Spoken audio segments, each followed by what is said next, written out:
UP में योगी आदित्यनाथ की सरकार ने फिर साबित कर दिया है कि हिंदुस्तान की मिट्टी पर उठने वाली हर साजिश पर कड़ा प्रहार किया जाएगा। हलाल सर्टिफिकेट जो धर्म की आड़ में देश को लूट रहा था, अब पूरी तरह बेनकाब हो चुका है योगी आदित्यनाथ की वजह से। ये सिर्फ धार्मिक प्रमाण पत्र नहीं था, बल्कि कट्टरपंथी ताकतों का खतरनाक हथियार था, जो भारत की अर्थव्यवस्था को कमजोर करने और आतंक के नेटवर्क को पोषित करने में लगा हुआ था, जिसका पर्दाफाश करके उस पर रोकथाम लगा दिया है योगी आदित्यनाथ की सरकार ने। योगी आदित्यनाथ की सरकार ने इस सर्जिकल स्ट्राइक से न सिर्फ इस काले कारोबार की कमर तोड़ी है, बल्कि सनातन संस्कृति की रक्षा करते हुए भारत की एकता और सुरक्षा को भी मजबूत किया है। उत्तर प्रदेश में अब वो दौर समाप्त हो चुका है जब धर्म के नाम पर हिंदुओं की मेहनत की कमाई को लूटकर देश विरोधी ताकतों को बढ़ावा दिया जाता था। मुख्यमंत्री योगी आदित्यनाथ ने साफ संदेश दिया, जो भारत माता के खिलाफ चलेगा, यूपी की धरती उसे रौंद देगी। योगी स्टाइल में एक्शन हुआ यहाँ पे। ये सिर्फ एक फैसला नहीं था, बल्कि कट्टरपंथ के खिलाफ एक सघन अभियान था। हलाल सर्टिफिकेशन के नाम पर चल रही समानांतर अर्थव्यवस्था, जो करीब करीब 25,000 करोड़ की मानी जा रही है, जिसने हिंदू व्यापारियों पर बोझ डाला बुरी तरह से और कट्टरपंथी संगठनों को फंडिंग दी, अब पूरी तरह बंद की जा रही है यूपी में। योगी सरकार का कहना है कि धर्म के नाम पर लूट और देश के खिलाफ साजिश बर्दाश्त नहीं किया जाएगा। अब केवल भारत सरकार की मान्यता प्राप्त संस्थाएं ही प्रमाणन करेंगी, न कि कोई कट्टरपंथी संगठन। मतलब आपने पहले देखा होगा, कुछ समय पहले 10, 20, 30 साल पहले हलाल सर्टिफिकेट का कुछ ज़्यादा नाम नहीं था। फिर बीच में अचानक से कुछ कट्टरपंथी संगठनों को आइडिया आता है कि इस सर्टिफिकेट के नाम पे पैसे कमाए जा सकते हैं बहुत ज़्यादा, सभी से। वो सिर्फ एक मजहब या एक खास समुदाय से नहीं, बल्कि सारी जनता से। मतलब वो सनातन संस्कृति हो, बौद्ध संस्कृति हो, किसी की भी संस्कृति हो, किसी की भी सभ्यता हो, सबसे पैसे वसूलने का इनके दिमाग में आइडिया आता है। और तब ये लोग हलाल सर्टिफिकेशन को इतना ज़्यादा प्रमोट करने लग जाते हैं, ताकि सबको फोर्स करते हैं कि मतलब अगर आपका हलाल सर्टिफिकेट आइटम नहीं है तो वो नहीं बिकेगा। और इस तरह से वो एक तरह से सभी से एक तरह का धार्मिक टैक्स टाइप का लेना शुरू कर देते हैं, हर तरह की जनता से, और एक समानांतर टैक्स सिस्टम डेवलप कर देते हैं कंट्री में। और इस तरह से जनता को चूना लगाया जाना शुरू हो जाता है, और तब जाकर के सरकार का ध्यान इनकी तरफ जाता है, केंद्र सरकार, राज्य सरकार, और इस मामले में बढ़ चढ़ के योगी सरकार कदम उठाती है। तो आइए सबसे पहले अब हम लोग ये जानते हैं कि ये हलाल सर्टिफिकेट होता क्या है। क्या है ये हलाल सर्टिफिकेट, जिसने एक समानांतर टैक्स व्यवस्था टाइप का बना दिया था भारत में और अभी भी चल रहा है। तो हलाल सर्टिफिकेट एक ऐसा धार्मिक प्रमाण पत्र है जो बताता है कि कोई खाद्य पदार्थ, दवा या कॉस्मेटिक्स या अन्य इस तरह की कोई भी वस्तु इस्लामी नियमों, मतलब शरिया के अनुसार तैयार की गई है या नहीं। ये होता है हलाल सर्टिफिकेट। मतलब वो बताता है कि जो ये इनके जो मजहबी कानून है उसके अनुसार ये बनाया गया है या नहीं बनाया गया है। इसमें मेन रूप से जो है वो मांस, पैकेज्ड फूड, दवाइयाँ और कॉस्मेटिक्स वगैरह आते थे पहले और अभी भी। लेकिन पिछले कुछ सालों में ये एक बड़े व्यापार और विवाद का जरिया बन चुका है। कई सारे जो निजी इस्लामी संगठन है वो खुद भी इसको जारी करने लग गए हैं। इस तरह से इसमें जो केसेस आ रहे हैं, जिसकी वजह से योगी गवर्नमेंट को इंटरफेयर करके इसको बैन करना पड़ रहा है। असल में हलाल जो है वो अरबी शब्द है, मतलब ये सब अरबियन से आया है। हलाल इंडियन वर्ड नहीं है। हलाल हो गया, हराम हो गया, ये सब अरबी से आया हुआ है। अब आप समझिए हलाल और हराम में डिफरेंस क्या है। हलाल का वैसे जो मतलब होता है, आप इसको कह सकते हैं कि जैसे पवित्र टाइप का, वैध, लीगल या फिर अनुमति योग्य। इसी का जस्ट उल्टा है हराम। हराम का मतलब होता है अवैध, इल्लीगल, निषिद्ध, मतलब अनुमति योग्य नहीं।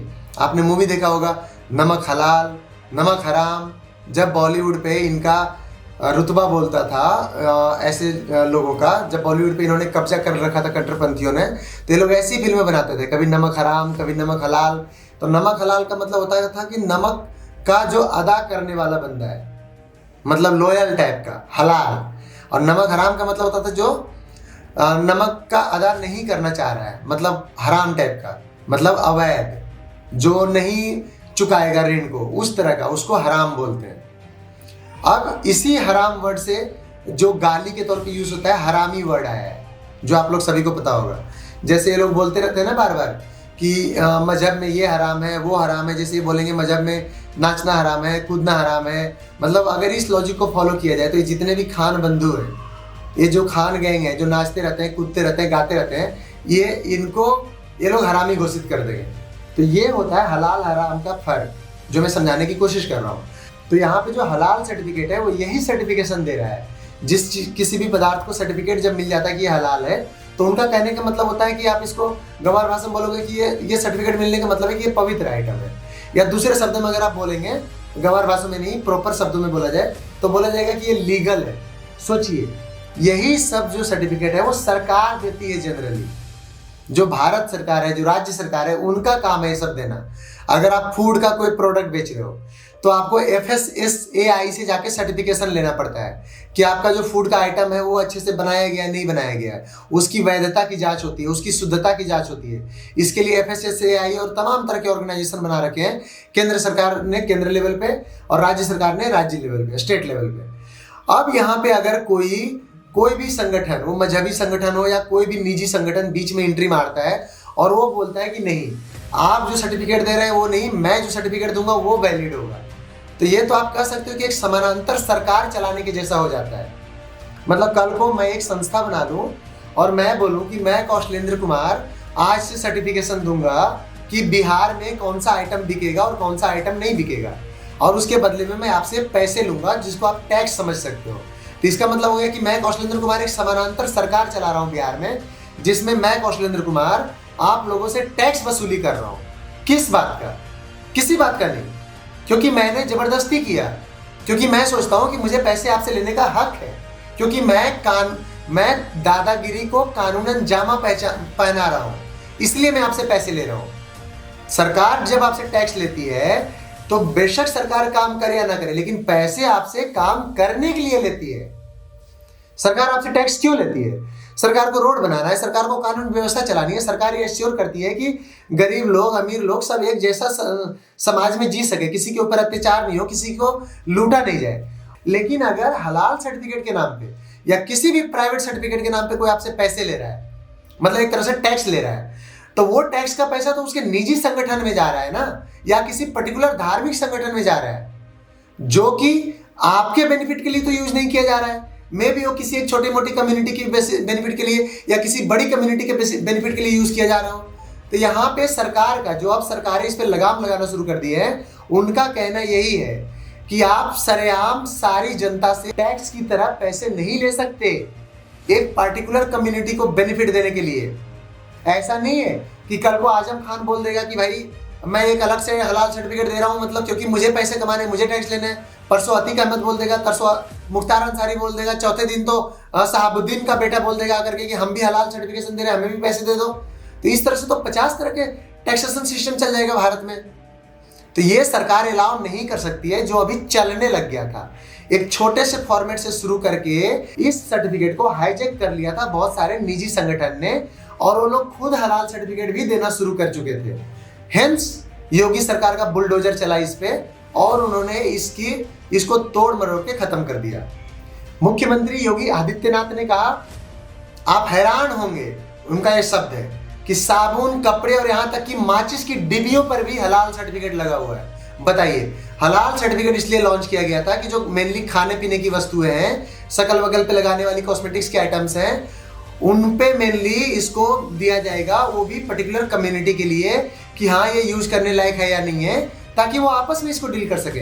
अब ये जनरल पब्लिक के लिए उतार दिया गया है, और माचिस की डिब्बी पे भी लगाया जा रहा है, कपड़े पे लगाया जा रहा है कि कपड़ा पवित्र है या नहीं है, कि कपड़ा लीगल है या नहीं है। भाई कपड़ा कैसे लीगल इलीगल हो सकता है? माचिस की डिब्बी कैसे लीगल इलीगल हो सकती है? यही योगी आदित्यनाथ का कहना था। कई निजी इस्लामी संगठन बिना किसी सरकारी अनुमति के, मतलब वो लाइसेंस भी नहीं ले रहे सरकार से कि हमेशा करने वाले हैं, और ये प्रमाण पत्र जारी कर रहे थे। इसके चलते कंपनियों को मुस्लिम ग्राहकों तक पहुंचने में इन निजी संगठनों को व्यापारिक लाभ अलग से मिल रहा था। मतलब आप एक लाइन में समझिए, इसको पैरेलल टैक्सेशन सिस्टम की तरह बनाया गया था कुछ चालाक लोगों के द्वारा। एक पर्टिकुलर मजहब के कुछ चालाक लोगों ने इस सर्टिफिकेट का मिसयूज करना शुरू कर दिया। मैं भी इस सर्टिफिकेट को अच्छे तरीके से चलाया गया था किसी जमाने में। उसके बाद से चंद लोगों ने, जैसे हर बार होता है, मुख्तार अंसारी टाइप का माफिया आता है, शहाबुद्दीन टाइप का माफिया आता है, वो अपना पर्सनल ही हलाल सर्टिफिकेट देने लग जाता है आने वाले समय में। मैं सिर्फ एग्जांपल दे रहा हूँ कि ऐसे लोग करते हैं जनरली, जरूरी नहीं है कि यही बंदा किया हो। और ये लोग अपना हलाल सर्टिफिकेट देके उसके नाम पे खुद पैसे बटोर के अपनी जेबें भरने लग जाते हैं। तो वहां पे भले ही ये सर्टिफिकेट लीगल या इलीगल कुछ भी रहा हो पास्ट में, इसकी वैधता पे सवाल उठने लग जाता है बाद में जाकर के। और वही हुआ है इसके साथ। यही वजह है कि सरकार को इसमें इंटरफेयर करना पड़ रहा है आज के टाइम में। अगला सवाल उठता है कि ये विवाद पहले उठा कैसे लाइमलाइट में आया, क्योंकि ये लोग तो हर काम बड़ी चालाकी से आराम से अंजाम दे रहे थे। इवन जो निजी संगठन है वो भी अपना सर्टिफिकेशन देना शुरू कर दिए थे। तो जो धर्म के नाम पे वसूली हो रहा था और वसूली के नाम पे जो फंडिंग चल रहा था, ये लाइमलाइट में कैसे आया? देखिए, हलाल सर्टिफिकेट के नाम पे कंपनियों और लोगों से बड़ी रकम डोनेशन या सर्विस चार्ज के रूप में ली जा रही थी। मुख्यमंत्री योगी आदित्यनाथ ने इस पे बयान दिया था। उन्होंने कहा था कि देश भर में इससे लगभग 25,000 करोड़ रुपए लिए गए हैं। ये एग्जैक्ट डेटा नहीं है, ये ऊपर नीचे भी हो सकता है। जबकि ना भारत सरकार और ना ही राज्य सरकार की कोई एजेंसी इससे मान्यता दी है। मतलब बिना किसी एजेंसी से परमिशन लिए, लाइसेंस लिए, ये सर्टिफिकेट बेच करके 25,000 करोड़ का मतलब होता है कम से कम लगभग $3 बिलियन या उससे भी ज्यादा का रकम ये लोग उगा चुके थे। आप इसको सिंपल दादागिरी टैक्स समझ सकते हैं, जिसको बहुत ही लीगल पजामा पहना करके लिया जा रहा था। जांच एजेंसियों को शक हुआ कि ये पैसा कहीं देश विरोधी गतिविधियों, कट्टरपंथी संगठनों, धर्मांतरण और विदेशी नेटवर्क तक पहुंचाया जा रहा था। यूपी की खाद्य सुरक्षा आयुक्त अनीता सिंह ने बताया कि यह सर्टिफिकेशन एक समानांतर प्रणाली थी, पैरेलल सिस्टम, जो लोगों को खाद्य पदार्थों की गुणवत्ता के बारे में भ्रमित करती थी। कई गैर अधिकृत संस्थाएं खुद को, मतलब ऐसी संस्थाएं जो रियली में शायद जो मजहबी लोगों से भी परमिशन नहीं ली है, वो खुद को इस्लामिक अथॉरिटी बताकर ये प्रमाण पत्र बेच रही थी। सोचिए, पहले से ही ये बिना परमिशन के दिया जा रहा है, उसके बाद जो लोग बिना परमिशन के दे रहे हैं उनसे भी बिना परमिशन लिए कोई और थर्ड पार्टी भी इसको बेचने लग गया था, इस सर्टिफिकेट को इलीगल तरीके से। इस पूरे कारोबार में कोई पारदर्शिता नहीं थी, ट्रांसपेरेंसी नहीं थी, ना सरकारी नियंत्रण, ना कोई ऑडिटिंग। बिना ऑडिटिंग के तो सरकार का ₹1 भी खर्च नहीं होता, और यहाँ पे 25,000 करोड़ रुपए बिना जोर हिसाब के उड़ाए जा रहे थे, लिए जा रहे थे जनता से। कुछ रिपोर्ट्स के मुताबिक कंपनियां प्रति उत्पाद सालाना 60,000 रुपए तक की फीस दे रही थी हलाल सर्टिफिकेट के नाम पे, लेकिन कोई लोखा जोखा या जवाबदेही नहीं थी। तो अब सवाल उठता है कि ये खेल चल कैसे रहा था? तो देखिए, इसका सिंपल लॉजिक था, धर्म का लेबल लगाओ, व्यापार का रास्ता बनाओ। हलाल सर्टिफिकेट के नाम पर कंपनियों पर दबाव बनाया जाता था कि वो इसे खरीदे, नहीं तो वो इसे बेचने नहीं देंगे, नहीं बेच पाएंगे सामान को इनके मार्केट्स में। ऐसा करने से उन्हें मुस्लिम बाजारों में आसानी से बिक्री करने का फायदा मिलेगा, ऐसा उनको बता के ये सर्टिफिकेट बेचा जाता था। जो संस्थान ये सर्टिफिकेट जारी करते थे वो कंपनियों से मोटी फीस लेते थे और इसको लीगल बना के प्रेजेंट करते थे। लेकिन ये सिर्फ धार्मिक प्रमाण पत्र नहीं था, एक पैरेलल अर्थव्यवस्था थी। उत्तर प्रदेश पुलिस ने FIR दर्ज की। इसमें शामिल नाम थे Halal India private limited Chennai, Jamiat Ulama e Hind Halal trust Delhi, Halal council of India Mumbai, Jamiat Ulama Maharashtra, और ऐसे तमाम तरह के कई अन्य संगठन। शिकायतकर्ता शैलेंद्र कुमार शर्मा ने आरोप लगाया कि ये कंपनियां शुद्ध शाकाहारी उत्पादों पर भी अनावश्यक हलाल सर्टिफिकेट लगा रही थी। इसका मकसद केवल ये था कि एक विशेष समुदाय के उत्पादों की बिक्री बढ़ाई जाए। मतलब एक विशेष समुदाय के जो प्रोडक्ट्स होते हैं उनको ज्यादा से ज्यादा बिकवाया जाए। आप बोलोगे कि ये कैसे होगा? तो देखिए, जब एक पर्टिकुलर समुदाय के लोग ही सर्टिफिकेशन दे रहे हैं तो वो ऐसा जनरली करते हैं और कर सकते हैं कि अगर दूसरे समुदाय के लोग उनसे सर्टिफिकेट लेने आते भी हैं, एक तो वो ज़्यादा पैसे उनसे ले सकते हैं टैक्सेशन के नाम पे और लेते भी हैं, और दूसरी चीज़ है उनको सर्टिफिकेशन देने में डिले करेंगे, उनको दूसरी तरह से परेशान करेंगे, ताकि उनके ऊपर बहुत सारे अनौपचारिक तरीके से, एक तो पहले ही सर्टिफिकेट ही अनौपचारिक है, ऊपर से इस पर भी वो ऐसे कंडीशंस लगा देंगे ताकि उनको सेम गुड्स को जो उस कम्युनिटी के लोग बेच रहे हैं उसी गुड्स को दूसरे कम्युनिटी के लोगों को बेचने में बहुत सारी समस्याएं आए और उनकी कॉस्टिंग भी बढ़ जाए। ताकि एक कम्युनिटी को ज्यादा से ज्यादा बेनिफिट दिया जा सके। उत्तर प्रदेश की एसपीएफ जो स्पेशल टास्क फोर्स है, उनको इस मामले की पूरी जांच सौंपी गई। जांच के दायरे में शामिल थे विदेशी फंडिंग। देखिए कितना व्यापक इसका जो सोर्स है वो पाया गया। तो जो मेन जो इसमें इन्वॉल्वमेंट आया वो था विदेशी फंडिंग का सोर्स, आतंकवाद और कट्टरपंथी गतिविधियों के लिए पैसे का इस्तेमाल। इस जांच का मेन मकसद हालांकि कुछ और था, लेकिन जो जांच में सामने आया वो तो बहुत ही व्यापक था। जांच का मेन मकसद था ये पता लगाना कि धर्म के नाम पर आर्थिक फायदा उठाकर देश की सुरक्षा और समाज में अस्थिरता फैलाने वाले लोग ये हैं कौन, कहां से आते हैं। लगभग अक्टूबर 2024 से 2025 में उत्तर प्रदेश सरकार ने जांच की इसमें, और सबसे पहले तो ये जांच शुरू हुई कि बिना परमिशन के लोग ऐसा कैसे कर रहे हैं, कौन परमिशन दे रहा है, बिना सरकार से परमिशन लिए कौन ये सर्टिफिकेट जारी कर रहा है। तो 18 नवंबर 2023 को योगी आदित्यनाथ की कैबिनेट ने ऐतिहासिक आदेश जारी किया और उन्होंने कानून बना दिया कि अगर अवैध सर्टिफिकेट जारी किया जाता है किसी के द्वारा तो उस पर खाद्य सुरक्षा और मानक अधिनियम 2006 के तहत कार्यवाही होगी। उल्लंघन करने पर 3 साल तक की कैद और 1 लाख रुपए तक का जुर्माना हो सकता है। एफआईआर में आईपीसी की धारा 420 जो कि धोखाधड़ी वाली धारा है, और 153A धर्म के आधार पर दुश्मनी फैलाना, और 295A धार्मिक भावनाओं को ठेस पहुंचाना, इसके तहत कार्यवाही का उल्लेख किया गया है। अक्टूबर 2025 में मुख्यमंत्री ने गोरखपुर में आरएसएस शताब्दी कार्यक्रम में इस मुद्दे को फिर उठाया और लोगों से अपील की कि जब भी आप कुछ खरीदें सुनिश्चित करें कि उस पर हलाल सर्टिफिकेट का टैग ना हो। आज यूपी में कोई भी इसे खरीदने या बेचने की हिम्मत नहीं करेगा। अब मैं ब्रीफ में बताता हूँ कि इसका जो आतंकी फंडिंग से जो कनेक्शन था वो कैसे मिला। तो जो जांच एजेंसियां थी उनके अनुसार कई हलाल सर्टिफिकेशन बॉडीज जो थे वो सीधे विदेशी एनजीओ नेटवर्क से जुड़े थे। ये संस्थाएं विदेशी खातों में पैसे ट्रांसफर कर रही थी, मतलब यहाँ से हलाल के नाम पे वो पैसे ले रही है आपसे, हलाल सर्टिफिकेट के नाम पे, और वो विदेश में पैसे ट्रांसफर कर रही थी। मतलब यही लोग जानते होंगे कि किस पर्पस से, जिसका इस्तेमाल जांच एजेंसियों के अनुसार कट्टरपंथी संगठनों के प्रचार और भर्ती अभियान में किया जाता था। कुछ फंड्स को मदरसों और धार्मिक संस्थानों के नाम पर दिखाया गया, लेकिन असल में यह पैसा धर्मांतरण मतलब हिंदुओं को कन्वर्ट करने और कट्टरपंथी गतिविधियों में इस्तेमाल हो रहा था। ये सब जांच एजेंसियों ने पाया है। सॉलिसिटर जनरल तुषार मेहता ने सुप्रीम कोर्ट में बताया कि हलाल सर्टिफिकेशन से कई लाख करोड़ रुपए जमा किए जा रहे थे और इसके कारण उत्पादों की कीमतें भी बढ़ रही थी, मतलब महंगाई भी बढ़ा रहे थे क्योंकि वो अलग से टैक्सेशन सिस्टम चला के अलग से पैसे ले रहे हैं। मुख्यमंत्री योगी आदित्यनाथ ने बलरामपुर में गिरफ्तार जलालुद्दीन उर्फ छंगुर बाबा का उदाहरण दिया।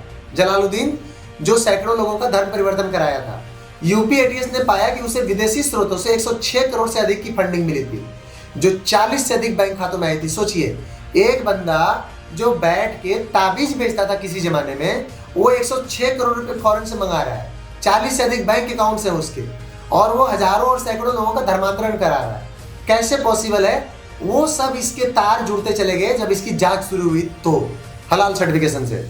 एक और रिपोर्ट के मुताबिक पिछले 3 वर्षों में मध्य पूर्व के मतलब मिडिल ईस्ट के मुस्लिम देशों से 500 करोड़ रुपए आए, जिनका इस्तेमाल 1000 से अधिक मुस्लिम युवकों को हिंदू लड़कियों को फंसाने और धर्मांतरण के लिए किया गया।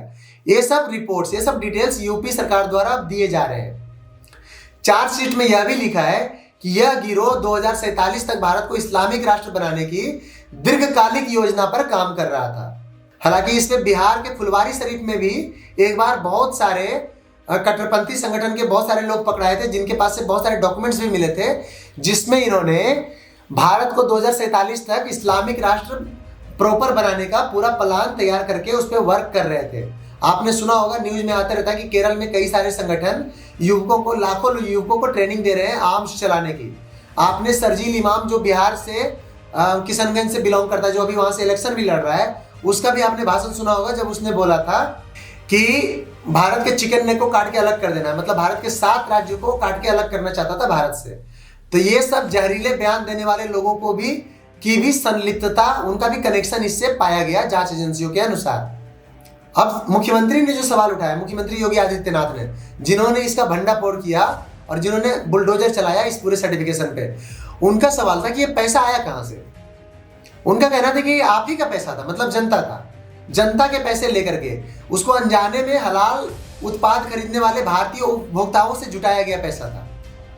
ये वही पैटर्न है जो कई देशों, मलेशिया, यूके, ऑस्ट्रेलिया में पहले ही देखा गया था, जहां हलाल टैक्स का पैसा जिहादी संगठनों तक पहुंचने के आरोप लगे थे।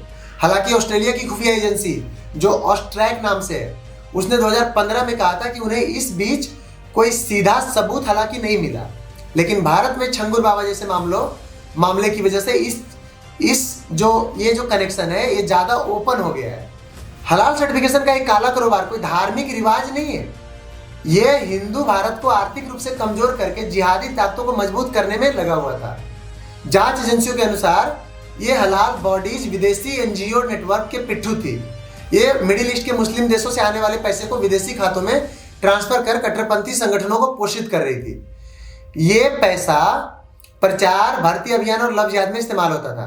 मुख्यमंत्री की चेतावनी क्लियर थी कि यह पैसा हिंदुओं की जेब से निकला है और वापस जिहाद की आग में झोंक दिया जा रहा है। इस सर्टिफिकेशन का भंडाफोड़ 19 नवंबर 2023 को उस टाइम हो गया था जब लखनऊ के सहारा मॉल पर छापेमारी हुई थी और विभिन्न हलाल सर्टिफाइड उत्पादों की जांच की गई थी। तब से सरकार समझाने की कोशिश कर रही है और कानून पे जोर दे रही है कि देश का जो खाद्य उद्योग में ट्रांसपेरेंसी बढ़ाना है और केवल FSSAI जैसे सरकारी संस्थाएं ही प्रमाणन करेंगी कि कौन सा आइटम बेचने के लायक है और कौन सा नहीं है, कौन सा आइटम खाने लायक है और कौन सा नहीं है, जिससे जवाबदेही सुनिश्चित होगी। समानांतर अर्थव्यवस्था या टैक्सेशन सिस्टम को तोड़ दिया जाएगा और राष्ट्रीय एकता मजबूत होगी। सभी व्यापारियों को समान अवसर मिलेगा, किसी एक को फेवर करने नहीं दिया जाएगा इस तरह का पैरेलल टैक्सेशन सिस्टम चला करके। हालांकि तुरंत ही इस फैसले को कुछ संगठनों ने सुप्रीम कोर्ट में चुनौती दे दिया। जमीयत उलेमा-ए हिंद, हलाल ट्रस्ट और हलाल इंडिया प्राइवेट लिमिटेड ने याचिका दायर की। सुप्रीम कोर्ट ने उत्तर प्रदेश सरकार को नोटिस जारी किया और ट्रस्ट व उसके पदाधिकारियों के खिलाफ जबरन कार्रवाई न करने का भी निर्देश दिया था। मुख्यमंत्री योगी आदित्यनाथ ने निष्कर्ष निकालते हुए कहा था कि जो धर्म के नाम पर देश को बांटने की कोशिश करेगा, उत्तर प्रदेश की मिट्टी उसे जवाब देगी। हलाल सर्टिफिकेट के पीछे की पूरी व्यवस्था अब सामने आ चुकी है, मतलब ये पूरा का पूरा एक्सपोज्ड हो चुका है। योगी सरकार का ये फैसला, इसको बैन करने का, आंतरिक सुरक्षा और आर्थिक साफ सफाई की दिशा में ऐतिहासिक कदम है। हलाल सर्टिफिकेट के पीछे जो व्यवस्था थी वो अब बेनकाब हो चुकी है। यहाँ पर एक और बात जो नोट करने लायक है वो ये है कि मुख्यमंत्री योगी आदित्यनाथ जो अपनी बातें बेबाक बोलने के लिए जाने जाते हैं, उन्होंने राजनीतिक इस्लाम के खिलाफ भी अपनी बात रखी और कहा कि सनातन धर्म पर हुए हमलों पर ज़्यादा चर्चा कभी नहीं होती है। हालांकि ये हमले हजारों साल से चलते आ रहे हैं। उन्होंने याद दिलाया कि पूर्वजों ने भी ऐसे खतरों का सामना किया था। अब समय आ गया है कि अन्य राज्य भी ऐसे नियम बनाएं, ऐसे कानून बना करके उनको अपनाएं, ताकि देश एक नियम के तहत चले। मुख्यमंत्री ने स्पष्ट रूप से दोहराया कि जो देश के खिलाफ चलेगा उत्तर प्रदेश में तो पनप नहीं पाएगा। आपका इस पे क्या विचार है, कमेंट्स में जरूर बताइए। Thank you.